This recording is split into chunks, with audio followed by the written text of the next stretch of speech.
and welcome back to Lucky Loaders 15, where I'll be giving you 3 selections for today's horse racing action. Now before we get stuck into them, I quickly just want to reflect on how our tips performed at the weekend. In the end, it wasn't a bad time of things.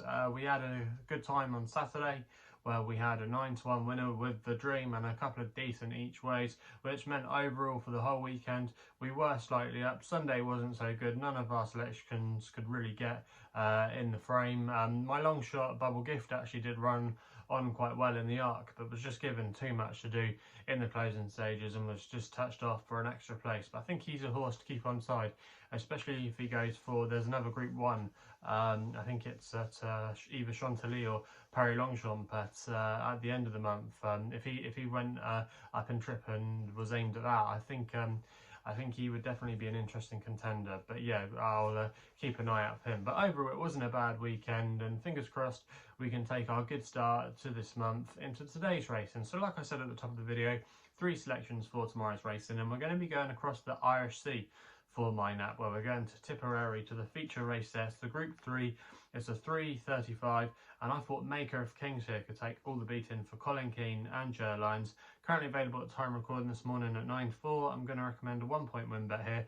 Now this horse has got a good record at Tipperary. He's a previous course winner, and I think today he's going to absolutely relish conditions. Now I think a lot of his best form has come when there's been plenty of juice in the ground. He ran in some decent races earlier in the season. I think he placed in an Irish Lincoln, or it was the Irish Cambridgeshire that he placed in.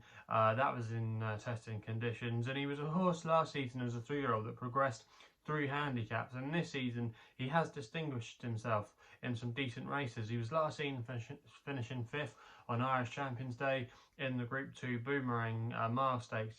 This is obviously a come down and trip, but I just think he's got a lot in his favour today. He's quite an uncomplicated horse.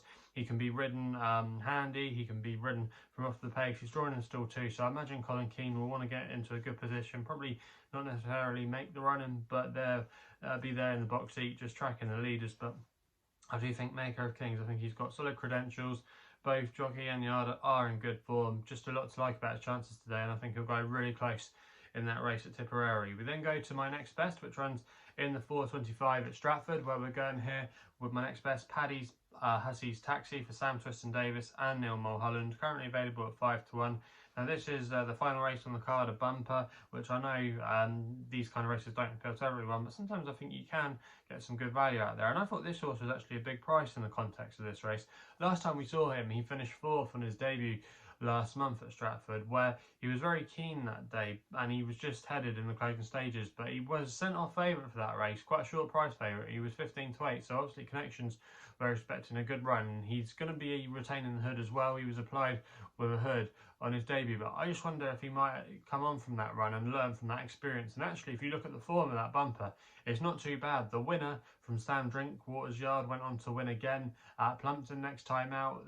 The second place horse had run in a decent bumper at Kempton and was returning from a long break, so I don't think that was a bad run from him. And also as well, the third place horse from Don McCain's yard ran in a fair bumper at Bangor and D the other day, finishing in 2nd place, and he was miles clear of the rest and just bumped into an improver from Nicky Henderson's yard. So for the time of year, I don't think this is a particularly strong bumper. I think some of these might need the run. And I just think at 5-1, I think he can definitely give us a good run for our money there, and I wouldn't be at all surprised if he stepped forward from that run and was there or thereabouts come the end of the race. So yeah, I'm quite sweet on his chances today. We then go with an extra tip in the final race of the day here in the UK, the 8:30 at Wolves for our final selection. I thought Jorvik Prince was interesting for Erica Parkinson, claiming 7, riding for Mick Appleby. Now this horse is a 7-year-old. He's not a horse that's obviously going to be on the up, but I think he is quite well treated on some of his old form. He's currently available at 13-2 at SkyBet, who are from 4 places on this race. I'm going to recommend a 0.5 each way selection. But this horse, Jorvik Prince, is a much better horse on the all-weather. When he has been tried on the turf, he's never seemed to have liked it and enjoyed it. He's much more at home on the all-weather. He's a 4-time course winner at Wolverhampton, and he has been maintaining his form, I think, on the all-weather this season. Now, last time we saw him, he finished 2nd in a really weak race, you have to say, at Chelmsford. However, the winner of that race was La Roca del Fuego, who's been a really progressive horse this season for Jeffrey Deacon in that grade. We were on him that day and he absolutely bolted up. It was never in doubt.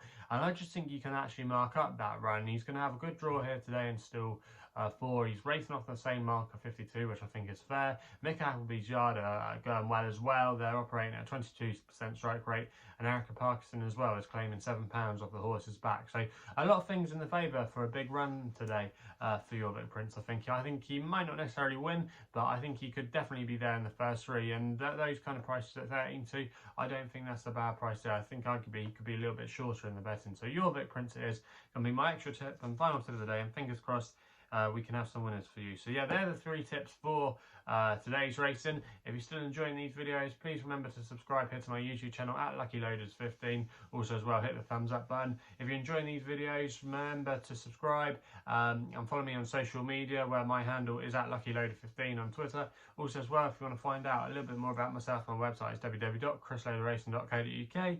Please go responsibly. Hopefully we can have some winners for you today, and we'll be seeing you soon.